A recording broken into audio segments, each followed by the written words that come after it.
अस्सलाम वालेकुम जी। पाकिस्तान के अंदर आजकल एक थूमै ने बड़े चर्चे और ये दसने पे लोग कि तुसा एक एकड़ ही चलाओ तो तकरीबन 2-3 करोड़ रुपया कमाओ। 2-3 करोड़ रुपया कमाने नहीं बाद ही गल करने, लेकिन सब तो पहले ये रखने कि एक एकड़ ही छड़ा खर्चा कितना हो सी। इस बिया का नाम आ G1 गार्लिक और इसना रेट आजकल चलना पाया 3000 रुपये कम सु कम तो 6000 रुपया किलो ज़्यादा से ज़्यादा है। और एक एकड़ असा की 20 मन बी चाहिए ना। 20 मन सु मुराद 800 किलो। फर्ज करो तुसा की कम सु कम रेट पर लभी रहना है बी 3000 रुपया किलो ज़रबे 800 ये रेट बनना पाया भाई जी 24 लाख रुपया तुसा की हाली एक एकड़ इसने बिया ने पैसे चाहिए। उस तो बाद ये 9 महीनों की फसल ही और इसकी 30-40 पानी चाहिए। उस तो बाद इसकी 810 खादा चाहिए, 3-4 इसकी स्प्रे चाहिए। और अगर थूम तुसा घर कदा लाया हुआ है तुसा ये भी पता हो सी कि इसकी हर 8-10 दिहाड़ियां बाद गोडी चाहिए। गोडी वास्ते मजदूर अल गर्ज गल करने का मकसद ये आ कि तुसा नी इन्वेस्टमेंट जी एक एकड़ तुसा की लगसी और 30-35 लाख रुपया लगसी। अच्छा 30-35 लाख रुपया तुसा लाई किन सो ठीक है। करोड़ा रुपये कमाने ने ख्वाहिशमंद हो। अग्गे गछने तो पहले मैं सिर्फ तुसा की पिछा गछी दसना कि पिछा होया गया। ये ब्रीड जी है NARC G1 गार्लिक, ये ब्रीड पाकिस्तानी साइंसदाना तैयार की थी।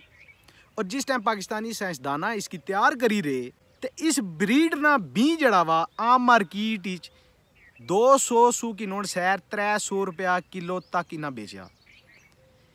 ये बी टा चढ़िया स्कैम डीलर्स ने हाथ इन्हें इस बिया की स्टोर किया और इस बिया का रेट इन्हें 4-5 रुपया किलो ने हिसाब नाल बेचना शुरू किया। हूँ इतना महंगा बी कुण कि है इन्ना माड़े जे बंदे की गच्छी कायल किया कि पाई ला और इसना करोड़ा रुपये फायदा दूगी।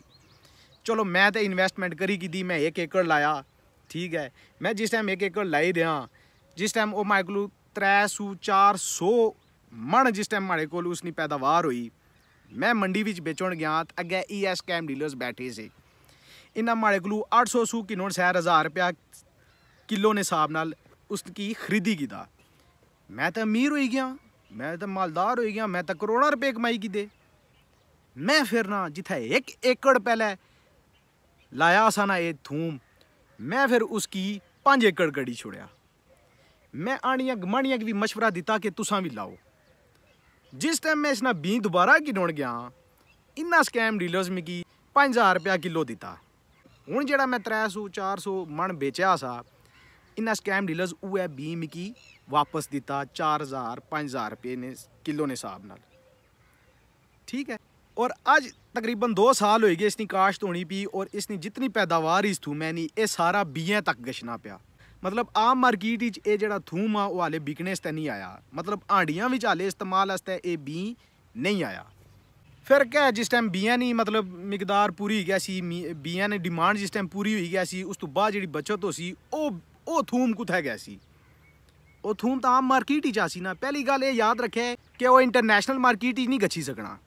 किया नहीं गच्छी सकना क्योंकि पाकिस्तान 80% थूम जड़ा वा वो इंपोर्ट करना चाइना तू या ईरान तू या कुछ और ममालिक है उन्ना तू करना पाया। मतलब कि ये थूम जड़ा वा पाकिस्तान के अंदर ही बिकसी।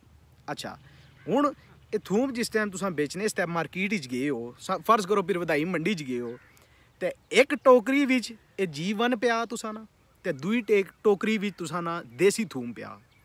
देसी थूम तुसा ना 200 रुपया किलो सी ते ये जड़ा थूम जड़ा तुसा लाया करोड़ा रुपये कमाने से आए सो ये 6000 रुपया किलो सी।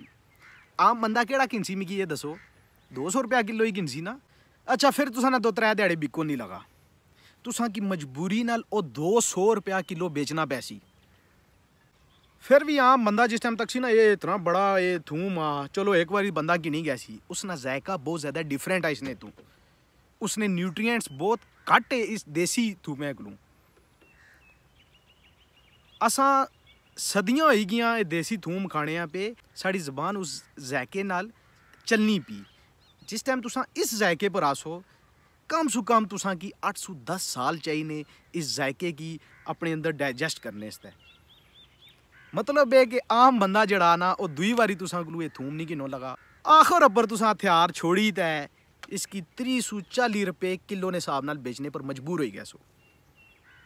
जिथे तुसा ये 35-40 लाख रुपया एकड़ ने हिसाब नाल लाया ना, वो 35-40 लाख चू तुसा की आराम सुकून नाल 8-10 लाख रुपया नुकसान हो सी।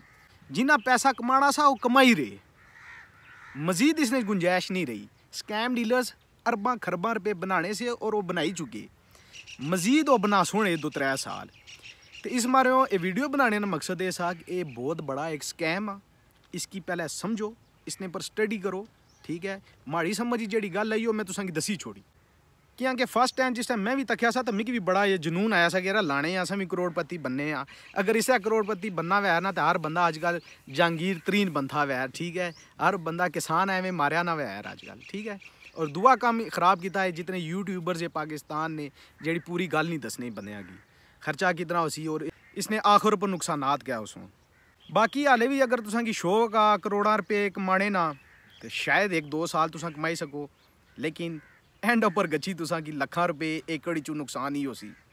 बाकी पाकिस्तान आए दिन ही अज स्कैम अछने रहने, ठीक है। टेंशन तुसा किसी चीज़ की नहीं गिनी, अल्लाह सोड़े रे वाला है। अस्सलाम वालेकुम।